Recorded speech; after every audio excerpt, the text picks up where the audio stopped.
আদমকে সৃষ্টি করার আগেই আল্লাহ ফেরেশতাদেরকে আদমের প্রতি সিজদা করার কথা বলে দিয়েছিলেন।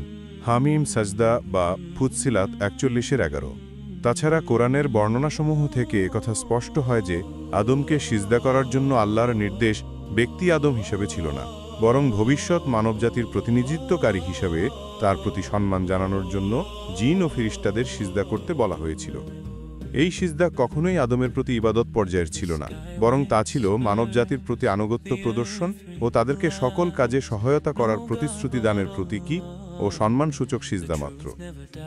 ওদিকে কাফিরদের অন্তর্ভুক্ত হলেও ইবলিস কিন্তু আল্লাহকে সৃষ্টিকর্তা ও পালনকর্তা হিসাবে অস্বীকার করেনি, বরং আল্লাহ যখন তাকে অভিসম্পাত করে জান্নাত থেকে চিরদিনের মতো বিতাড়িত করলেন, তখন সে আল্লাহকে রব হিসাবেই সম্বোধন করে প্রার্থনা করল, ক্বালা রব্বি ফাআনজিরনি ইলা ইয়াউমি ইউবাসুন।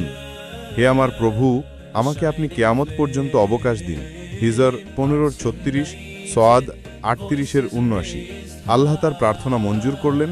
অতঃপর সে বলল, হে আমার পালনকর্তা, আপনি যেমন আমাকে পথভ্রষ্ট করেছেন, আমিও তেমনি তাদের সবাইকে পৃথিবীতে নানারূপ সৌন্দর্যে প্রলুব্ধ করব এবং তাদেরকে পথভ্রষ্ট করে দেব, তবে যারা আপনার একনিষ্ঠ বান্দা তাদের ব্যতীত। হিজর ১৫:৩৪-৪০, সোয়াদ ৩৮-৭৯-৮৩। আল্লাহ তাকে বললেন, তুমি নেমে যাও এবং এখান থেকে বেরিয়ে যাও, তুমি নিচুতমদের অন্তর্ভুক্ত, এখানে তোমার অহংকার করার অধিকার নেই। আরাফ ৭:১৩। উল্লেখ্য যে ইবলিস জান্নাত থেকে বহিষ্কৃত হলেও মানুষের রগরেশায় ঢুকে ধোঁকা দেওয়ার ও বিভ্রান্ত করার ক্ষমতা আল্লাহ তাকে দিয়েছিলেন, আর এটা ছিল মানুষের পরীক্ষার জন্য। শয়তানের ধোঁকার বিরুদ্ধে জিততে পারলেই মানুষ তার শ্রেষ্ঠত্বের মর্যাদা অক্ষুণ্ণ রাখতে পারবে এবং আখেরাতে জান্নাত লাভে ধন্য হবে, নইলে ইহকাল ও পরকালে ব্যর্থকাম হবে। মানুষের প্রতি ফেরেশতাদের সিজদা করা ও ইবলিসের সিজদা না করার মধ্যে ইঙ্গিত রয়েছে এ বিষয়ে যে মানুষ যেন প্রতি পদে পদে শয়তানের ব্যাপারে সতর্ক থাকে এবং আল্লাহের প্রতি আনুগত্যের মাধ্যমে নিজের শ্রেষ্ঠত্বের মর্যাদা অক্ষুণ্ণ রাখে।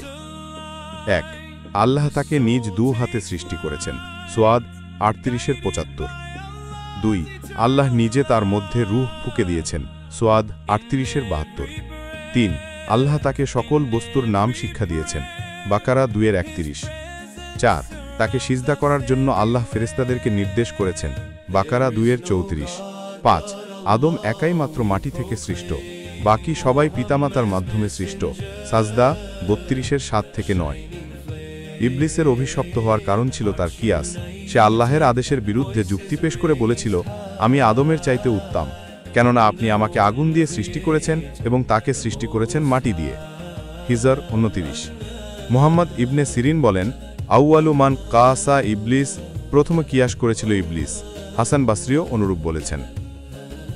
১২. মুত্তাফাকুন আলাইহ, মিশকাত হা ৬৮, ঈমান অধ্যায়, ওয়াসওয়াসা অনুচ্ছেদ ১৩।